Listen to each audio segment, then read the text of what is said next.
The theme of our meeting today, as Dan mentioned earlier, is evolving cooperatively. And this is very fitting for Dairyland, given our history of adapting to the new challenges facing our industry and our members. And perhaps at no other time in our history have the changes come so fast and so furiously. Dairyland will continue to evolve to meet these challenges while staying true to our core mission, powering our communities and empowering our members to improve the quality of life by providing safe, sustainable, and affordable electricity. All species and entities must evolve to meet the changes in their changing environment. They do this to survive, thrive, and prosper. There's a science of anthropology that also demonstrates that species that cooperate and form strong communities avoid extinction and increase their chances of survival, and they also dominate, much like the lions, the king of the jungle. As Dairyland evolves, we build on the strong foundation. We honor the legacy of past leaders. Today, I want to recognize two leaders who have shared their experience and knowledge with me during my first months here at Dairyland. My predecessor, Bill Berg, who served the past quarter century as president, and Vice President of Power Delivery, Chuck Calise. Thank you, Bill. Thank you, Chuck. I appreciate your guidance over these last couple of months. Change and uncertainty is constant in our power industry, and it's critically important that Dairyland evolve with new and future strategies. I'm going to highlight two significant changes that we must adapt to. One is our members' increasing interest in distributed technologies, and second is EPA's proposed Clean Power Plan. One example of the industry change related to distributed technologies is our members' adoption of solar installations. You can see the sharp increase with more than 500 solar installations on the Dairyland system, and this compares to 17 just a few years ago. As members' needs and desires change over the next decade, we will also evolve and adapt to provide the services that fulfill their needs. The uncertainty and complexity of EPA's proposed Clean Power Plan regulation, as well as the financial ramifications, directly impact Dairyland's daily operations as well as our long-term planning. We will navigate this maze of uncertainty with forethought and prudence, and we will be engaged in every level of discussion and action in the different political and judicial arenas. We will also continue to serve with NRECA and many others to shape government policy that's more workable, reasonable, and sustainable. But let me be clear, we support clean air and reducing our impact on the environment. I also support the efficient and reliable power plants like Genoa 3 and JPM to continue operating for their remaining useful service life. Later, when I talk about sustainability, I'll demonstrate how Dairyland has been proactive in installing environmental equipment at these power plants with very good results. Over the past 5 months, I've had the opportunity and the sincere pleasure to meet many of Dairyland's stakeholders. This has reinforced my first impressions that Dairyland is well-respected, well-run, and a very strong utility. As I share my thoughts about the future, you will hear consistent themes from me about safety and operations, sustainability, growth, financial strength, and diversity. You will see a continued evolution, not a revolution, as we work cooperatively towards our goals. So first, let me talk about safety and operations. Safety is the #1 strategic priority at Dairyland, and I'll begin by describing our evolution in creating a world-class safety culture. For the past year, Dairyland's safety culture team has made a concerted effort to engage employees and elevate awareness of safety at all levels of the cooperative. I applaud this approach because it's the right way to instill lasting change. We must start with culture and individual mindsets that will lead to a change in action. These efforts are leading to a change in outlook, and they will lead to an improvement in safety metrics and overall quality performance. Our brand is Zero by Choice. It emphasizes the personal commitment and accountability that each individual person has for safety. Our goal is to be a zero-incident workplace, and it focuses on safety both at work and at home. Second, I'd like to talk about sustainability. The word sustainability is used in many contexts, so let me share my definition with you.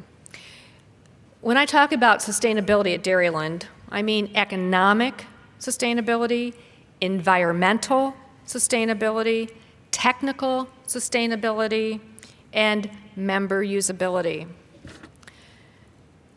All of our decisions here at Dairyland weigh the many complexities so that our efforts are sustainable and create lasting value.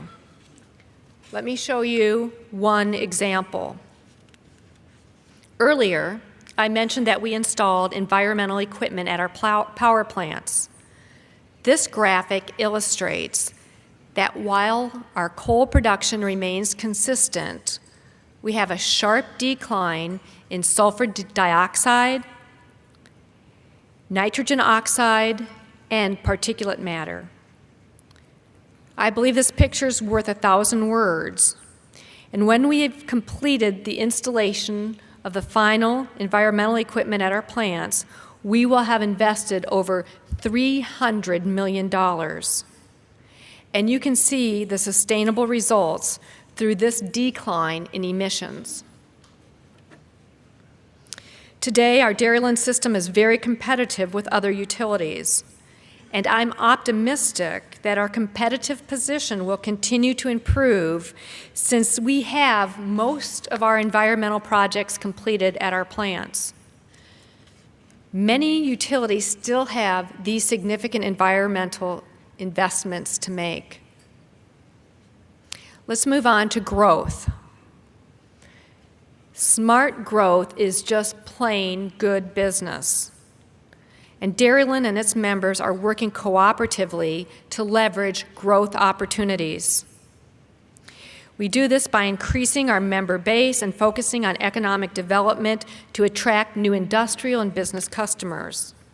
And there are a host of success stories, including Dairyland and Joe Carroll developing a plan where Dairyland will continue serving an additional 75 megawatts of Joe Carroll energy needs in Illinois beginning in 2023. Also, another growth opportunity, pending a written order from the Minnesota Public Utility Commission, 70 to 100 megawatts of new load will be acquired by our Minnesota members, Peoples, Tri-County, and Freeborn-Mauer, Dairyland expects to begin serving this additional load in 2025. We are also growing wisely by investing in regional transmission projects which not only enhance the reliability of service in our region, but will benefit our members financially. Our participation in the CapEx 2020 and the Badger Coulee projects support reliability and renewable energy, and they are sound investments. In addition to these two projects, Dairyland is currently exploring possible participation in another regional transmission project that will improve reliability and provide economic value for our members. Together, these three projects represent an investment of over $1 billion in our region. Let's move to financial strength. Your prior leadership and boards provided a solid, factual, and positive foundation of fiscal strength here at Dairyland. Phil talked about the numbers and demonstrated this fact. As your CEO, a key responsibility is to be a guardian of the financials, to ensure that we control our destiny and make decisions that are in the best interest of our members for the long term. Businesses that do not have a strong financial base have difficulty weathering difficult times. To stay financially strong, the Dairyland team will continue to make prudent financial decisions, and we will continue. Our commitment to you is continue to work hard to reduce costs and improve efficiencies. And then fifth, diversity. I referenced the importance of a diverse energy portfolio earlier, but it bears repeating. While our current generation mix has served us well, it's time to intentionally and thoughtfully diversify our energy resources. Dairyland management has crafted a long-term portfolio plan that includes our existing coal power plants and renewable energy resources, along with more natural gas, more wind, and more solar. But let me take a minute to talk about our coal plants that have served our members so well for so long. In 2014, we retired Alma 4 and 5, the last two units of our Alma station. As the plant aged and required extensive investments, it became time to evolve and change. Many of the dedicated men and women who worked at that facility relocated within the Dairyland system or retired. So I want to acknowledge their contribution to our members over the past decades. I describe our power plant workers as our unsung heroes. They work 7 days a week, 24 hours a day, so that we have power to heat our homes, power our businesses, and enjoy the comforts of modern life. Maintaining a positive and productive relationship with our employees is an important part of staying sustainable. And after my remarks today, we'll honor the service of many of our employees, and I can attest to our members of their daily dedication to our member interests. Another long-standing example of our relationships with partners is the change in our cost-sharing agreement at the Genoa 3 plant with Great River Energy, also called GRE. For 50 years, we have been parties in a contract that provided GRE half the output of Dairyland's Genoa 3 power plant. Earlier this year, the companies reached an agreement which allows GRE to conclude its purchases under the contract, while Dairyland continues to own and operate the plant for our members. The transaction, which closed just 2 days ago is a win-win for Dairyland and GRE. Great River Energy's CEO relayed personally to me that they were the beneficiary of a very well-run power plant, and they thanked Dairyland employees for the dedication, service, and results. As we speak, GRE is having their annual meeting as well. As a demonstration of our continued cooperation, CEO David Segu is relaying this very same message at his annual meeting. This transaction took a great deal of time and effort, but now that is behind us, our teams are focusing on the sustainable diversification of Dairyland's generation portfolio. Earlier this spring, we added 10 megawatts of renewable energy from the Sartell Hydro Station. This is in addition to our Flambeau Hydro Station. Our planning teams, under the direction and leadership of John Carr, is now negotiating 2 potential wind purchase power agreements.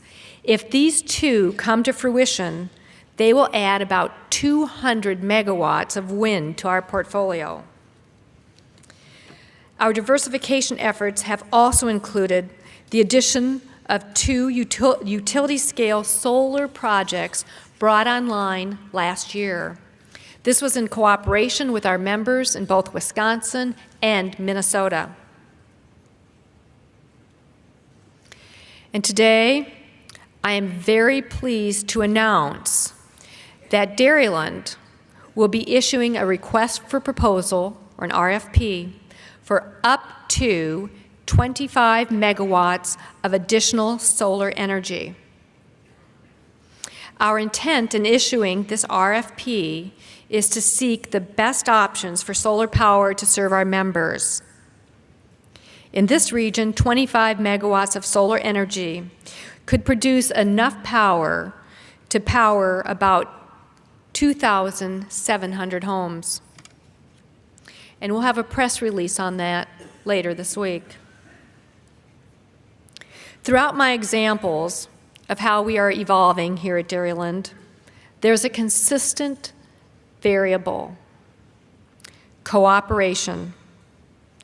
We work in collaboration and partnership with a host of stakeholders, including employees, the cooperative membership board, managers, industry partners, legislators, and our surrounding communities. In fact, when I asked Brian Rood for a list of all the groups and organizations that we collaborate with, it was so long that I can't possibly name all of our associations and allies this morning. During my interview process, I told the board that I was sincerely excited to join Dairyland, in part because I believe that the cooperatives have a competitive advantage over investor-owned utilities and other market participants. I believe this is because of our cooperative model and the value that it brings us. And I believe that when leaders in our entire cooperative family, our CEOs, board members, and all employees, live our 7 cooperative principles every day, we will leverage our inherent competitive advantage and realize our market potential. It's evident that Dairyland is evolving in a way that will enable us to adapt, to survive, and to be relevant while we add value to our members. As we plan for the future by improving our safety and our operations, by enhancing our sustainability, by growing with you, by increasing our financial strength, and by diversifying our resources, let me assure you that our evolution will not be in an isolated vacuum. Our evolution will involve our continued partnerships and collaboration with our cooperative members and with other stakeholders. As we evolve, we will improve the quality of life for our cooperative members. I want to thank you for your attention this morning and listening to my first remarks. But mostly, I want to thank you for the honor and the privilege of serving our membership in this leadership role. I look forward to evolving cooperatively with all of you. Thank you.